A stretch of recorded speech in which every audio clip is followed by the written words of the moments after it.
Hello दोस्तों।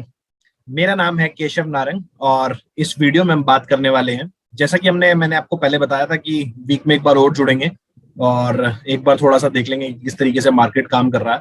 तो दोस्तों, आज का दिन आपने देखा कि किस तरीके से बहुत ही एक पूरा एकदम स्ट्रेट लाइन में मार्केट चला। और मैंने डेली चार्ट आपके सामने लगाया हुआ है निफ्टी का। और कहीं ना कहीं हमने आज 150-200 पॉइंट का एक मूव देखा और एक पूरा ग्रीन कैंडल बनाया यहाँ पे ऊपर की साइड। तो लास्ट वीडियो में जो हमारी बात हुई थी उसमें मैंने आपको बोला था कि थोड़ा सा कॉशियस होकर हम यहाँ काम कर सकते हैं। और पर्टिकुलरली इंट्राडे लॉन्ग्स में आप फोकस करो जब तक ये ट्रेंड ऊपर का चल रहा है। तो अगर आज किसी ने सुबह कोई अच्छा कॉल वगैरह में लॉन्ग किया होगा तो आज पूरे दिन एक अच्छा प्रॉफिट उसका बना होगा। तो यही मैं आपको लास्ट टाइम समझा रहा था कि जब तक ऊपर जा रहा है तब तक हम इसको राइड कर सकते हैं, क्योंकि ऊपर की किसी भी तरह की कोई डायरेक्शन नहीं होती। ऊपर का कोई लिमिट नहीं है किसी भी चीज की, कहीं तक भी जा सकता है। हाँ, बॉटम में होता है कि शायद बॉटम आउट होना, बॉटम बॉटम को पकड़ना कहीं ना कहीं बहुत थोड़ा सा इजी होता है कंपेयर करोगे आप अगर टॉप पकड़ने को लेके। तो दोस्तों, अभी यहाँ से भी अभी फिलहाल कोई चार्ट देख के तो ऐसा नहीं लग रहा कि आप यहाँ से कोई टॉप लगने वाला है, किसी तरीके का कोई फॉर्मेशन लग रहा है। अभी जो पर्टिकुलर चार्ट देख के हम देख रहे हैं तो ऐसा ही लग रहा है कि एक चाल चल रही है और कहाँ जाके रुकेगी इसको भी कुछ कह नहीं सकते। लेकिन दोस्तों, जो मेरा पॉइंट था आज आने का कि मतलब इस वीडियो को बनाने का, वो मेन पॉइंट था आरएसआई को लेके। आज एक बहुत इंपॉर्टेंट डेवलपमेंट जो मैंने आरएसआई के अंदर देखा, निफ्टी का पर्टिकुलरली अगर आप आरएसआई देखोगे, अ, जो लोगों को नहीं पता आरएसआई के बारे में तो थोड़ा एक बार गूगल वगैरह कर ले, नहीं तो मैं किसी दिन उस पर भी एक वीडियो बना दूंगा तो हम एक बार उसको भी समझ लेंगे। तो पर्टिकुलरली अगर आप निफ्टी का आज की डेट में आरएसआई देखते हो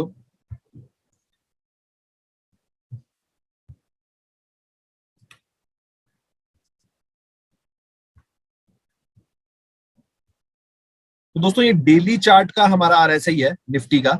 तो अभी आप देखोगे तो करंट निफ्टी का आरएसआई चल रहा है 83, जो कि एक ओवरबॉट कंडीशन होती है। मतलब मार्केट बहुत कम टाइम में जब बहुत ज्यादा बढ़ जाता है तो इस तरह के लेवल्स हमें देखने को मिलते हैं। और हिस्ट्री में भी अगर आप देखोगे निफ्टी में, ये जो हमारा पूरा एक ट्रेंड चल रहा है, अप ट्रेंड में जब फ्रीडम से चल रहा है, तो इससे पहले भी ये 81 के लेवल 81 के लेवल्स पे आया था जब मार्केट 14,500 के आसपास था। तब भी हमें जनवरी का ये टाइम है, मुझे ध्यान है। तो जनवरी में भी हमें इस तरीके का करेक्शन देखने को मिला था जहां पे आई थिंक 1,000 पॉइंट के आसपास की करेक्शन ये लगभग आई थी। उससे पहले अगर हम देखें तो ये जो अपना लेवल है यहाँ पर 78, मतलब ये ऐसे लेवल्स होते हैं जहां से मतलब करेक्शन आने की प्रोबेबिलिटी बहुत ज्यादा हो जाती है। तो और दूसरा दोस्तों, आपको सबको पता ही है कि कोई भी चीज सीधी डायरेक्शन में कभी भी ऊपर नहीं जाती। तो अब तक की अगर अब तक का अगर मूव देखोगे, ये जब से इसने ये वाला ब्रेकआउट दिया है तो लगभग लगभग ये सीधी डायरेक्शन में ऊपर जा रहा है।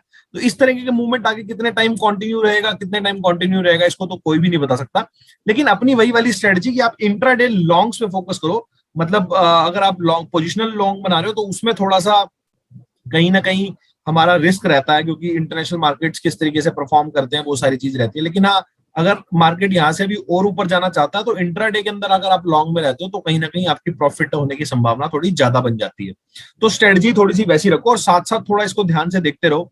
ये जो आरएसआई लेवल्स जो अभी दिखा रहे हैं अपना ओवरबॉट कंडीशन में दिखा रहे हैं। और पिछले जो हिस्ट्री भी है निफ्टी की, जब जब निफ्टी का आरएसआई इन लेवल्स के आसपास आया है, मतलब पर्टिकुलरली 80 से ऊपर जब चला गया है, तो कहीं ना कहीं हमें कुछ फॉल या किसी तरह का कोई करेक्शन देखने को मिला है। ये हम डेली चार्ट पे हम इसको कंफर्म कर रहे हैं। मतलब डेली चार्ट पे निफ्टी का जो लेवल है अभी 80, आरएसआई लेवल 80 से ऊपर हो चुका है। उसके अलावा वीकली पे भी अगर आप चेक करोगे तो वीकली पे भी ये ओवरबॉट कंडीशन में जा चुका है। मतलब हमें तीनों टाइम फ्रेम के जो चार्ट्स हैं वो कहीं ना कहीं ओवरबोट की तरफ इशारा कर रहे हैं। ये देखो, वीकली लेवल पे भी जो अपना आरएसआई का लेवल आ रहा है वो 78 के आसपास आ रहा है। हालांकि डेली से कम है लेकिन फिर भी एक ओवरबॉट कंडीशन की तरफ है। मतलब अब ये अगर इसमें भी हिस्ट्री देखोगे तो जब भी ये 80 के आसपास जाता है तो कहीं ना कहीं फिर वहां से कोई एक करेक्शन का पॉइंट बनता है जहां से 1,500 पॉइंट की करेक्शन हमें देखने को मिल जाती है।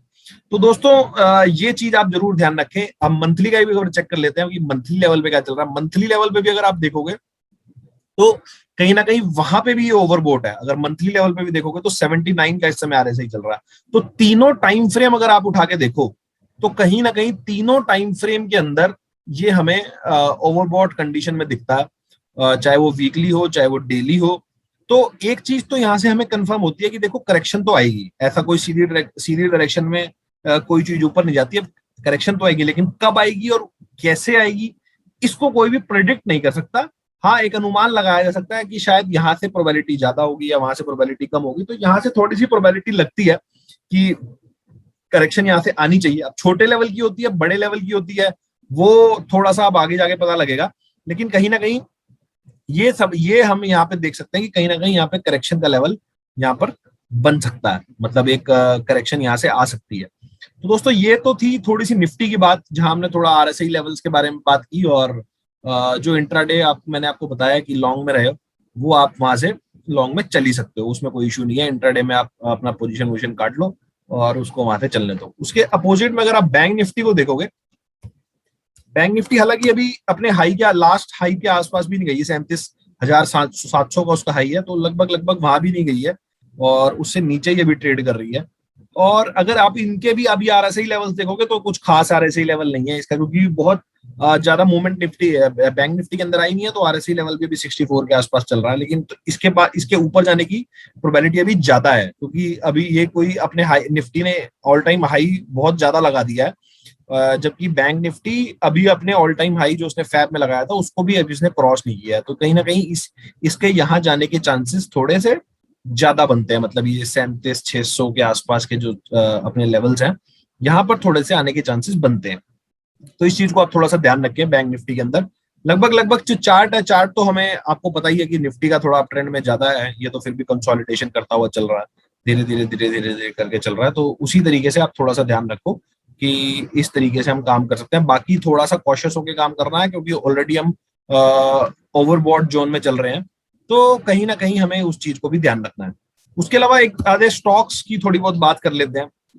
एक जो अपना स्टॉक रिलायंस इंडस्ट्रीज, ये अपना ब्रेकआउट का लेवल जो हमने लास्ट वीडियो में भी बात करी थी कि इसने ब्रेकआउट दिया था ऊपर से, उसके बाद थोड़ा सा नीचे आ रहा है। यहाँ पे ये ब्रेकआउट इसने यहाँ पे ऊपर की तरफ दिया, और उसके बाद एक बार आई थिंक इसी हाई को एक बार रिटेस्ट करने की कोशिश कर रहा है। तो ये जो लास्ट हाई है इसके नीचे, या फिर लास्ट हाई को रिटेस्ट कर सकता है, या फिर ये 20 डे मूविंग एवरेज जो है इसका वहां तक भी आ सकता है, मतलब 2300 का लेवल भी टेस्ट हो सकता है। आई थिंक उससे नीचे नहीं आना चाहिए। तो रिलायंस के अंदर भी हमें ब्रेकआउट देखने को मिल रहा है, तो आई थिंक यहाँ से भी और ऊपर जाने की भी संभावना बनती है। ये भी दोस्तों हमें थोड़ा सा यहाँ पर देखना पड़ेगा। उसके अलावा दोस्तों दूसरा जो स्टॉक हमने सर्च किया था, जो अगर आपने आज भी देखा हो स्टॉक को, तो काफी ज्यादा चर्चा में भी था स्टॉक, जी एंटरटेनमेंट का। आई थिंक 25-26% का मूव इसका कल में था, और आज भी इसमें अच्छा खासा मूव आया, हालांकि बाद में नीचे जाके बंद हुआ। तो ये भी एक काफी टाइम का कंसोलिडेशन वगैरह चला इसके अंदर, और आई थिंक अब यहाँ से ये स्टॉक उठने का कोशिश कर रहा है। तो स्टॉक ये भी ठीक लग रहा है, बट अभी फिलहाल एकदम से बहुत ज्यादा बढ़ गया है, तो आप अपने इसको कैश पोर्टफोलियो में रख सकते हो, बट हाँ ट्रेडिंग लायक स्टॉक नहीं है। उसके अलावा दोस्तों आप, मैंने जैसा आपको बताया था, कमेंट सेक्शन में मेरे को लिख के बताओ किन और स्टॉक्स पे आप बात करना चाहते हो, ताकि हम उन स्टॉक्स के बारे में बात करें। उसके अलावा दोस्तों एक बार अपना यूएस के चार्ट्स भी देख लेते हैं, मतलब डाउ जोन्स को एक बार और देख लेते हैं किस तरीके से काम कर रहा है। तो अभी लाइव मार्केट ही चल रहा है, तो लाइव मार्केट में ही मैंने चार्ट खोला है, तो एक बार ये भी देखोगे अपना डाउ जोन्स भी, इसका डेली चार्ट ही हमारे सामने खुला हुआ है। तो आज अभी 200-250 पॉइंट ऊपर चल रहा है डाउ जोन्स। तो इसने भी अपना जो 50 डे मूविंग एवरेज है वो लगभग कल रीटेस्ट किया था, और वहां से एक बाउंस आया है ग्रीन कैंडल, इसने आज लगभग यहाँ ग्रीन कैंडल बना रहा है। कैसा डे एंड होता है वो हमें एक बार देखना पड़ेगा, बट अभी तो ग्रीन कैंडल बनी हुई है। तो दोस्तों ये लेवल डाउ जोन्स के लिए बहुत इंपॉर्टेंट होगा, 34,400। तो आप इससे पहले भी अगर इस चार्ट को देखोगे डाउ जोन्स को, तो इसने इसी 50 डे मूविंग एवरेज के आसपास 2 बार सपोर्ट लिया हुआ है, 1, 2, और ये एक बार तो इसने इवन ये अब 100 डे मूविंग एवरेज है, सॉरी ये अब 100 डे मूविंग एवरेज तक पहुंच चुका है। उससे पहले ये 15 डे मूविंग एवरेज पे भी 2 बार इसने सपोर्ट लिया, लेकिन ये पहला बार है कि इसने इसको तोड़ के ये इसके नीचे आ गया है। तो ये भी थोड़ा सा यहाँ पे हमें करेक्शन करने की यहाँ से हमें इंडिकेशन आ रहा है। लेकिन कहीं ना कहीं मैंने ये वाली बात देखी है कि जो अपने वर्ल्ड मार्केट्स है ना, वो कहीं ना कहीं बहुत ज्यादा कोई अपसाइड मूवमेंट नहीं दिखाया उन्होंने। मतलब 1-1.5 साल अगर आप देखो, 1-1.5 साल के बाद अगर पिछले 2-3 महीने देखेंगे, तो इस बुल रन के अंदर उनके अंदर कोई खास मूवमेंट नहीं आई। देखो अगर आप डाउ जोन्स को भी देखोगे, तो ये अप्रैल मई के जो लेवल थे, लगभग लगभग अभी वहीं खड़ा हुआ है पिछले 2-3 महीने से। लेकिन हमारा मार्केट जो है निफ्टी की अगर आप देखोगे, तो निफ्टी आई थिंक अप्रैल मई में 15,000 के आसपास था, और वहां से भी 17-18 हजार के आसपास के लेवल तक, अभी 17,500 के आसपास के लेवल तक। तो हमारे यहाँ कुछ मूवमेंट ज्यादा आई है। जबकि बाकी अगर इंडेक्स भी देखें, यूएस के अलावा आप अगर सिंगापुर वगैरह भी देख लो, और बाकी एशियन मार्केट्स और अपने यूरोप के मार्केट भी देखोगे, तो यहाँ पे मूवमेंट ज्यादा नहीं आई है। लेकिन इंडिया के अंदर अगर आप देखोगे, तो मूवमेंट बहुत ज्यादा आई है। तो अब वो किस वजह से आई है, क्या रीजन रहे हैं, वो तो हमें आने वाले टाइम में ही पता चलेगा कि ऐसा क्या डेवलपमेंट्स इंडियन मार्केट के अंदर हो रहे हैं जो लोग इतने ज्यादा बुलिश हो रहे हैं। तो थोड़ा सा हमें यहाँ पे कॉशियस होकर काम करना है। कहीं ना कहीं जो प्राइस लेवल्स हैं, मतलब जो भाव है, वो हमें कहीं ना कहीं ये दिखा रहा है कि वो एक ओवरबॉट टेरिटरी में जा चुका है, जहां से करेक्शन के लिए वो ड्यू होता है। तो दोस्तों आप इस चीज का ध्यान रखें। उसके अलावा जिस भी तरह के आपके कोई क्वेश्चन हो, मेरे को कमेंट सेक्शन में लिख के बताओ। यही सारी मेरे को बात करनी थी इस वीडियो में। बाकी जिस तरीके से नए डेवलपमेंट्स होते हैं, तो हम एक बार देख लेंगे, क्रिप्टो करेंसीज के ऊपर भी और इसके ऊपर भी। उसके अलावा कुछ एजुकेशनल पार्ट में और बनाना चाह रहा हूँ इसके ऊपर, जो आने वाले दिनों में आपको मिलेगा। चलिए दोस्तों, वीडियो को यहीं समाप्त करते हैं, और मिलते हैं आपसे नए इतने अपने इस एनालिसिस में कल या परसों के अंदर। ओके दोस्तों, बाय बाय, नमस्कार।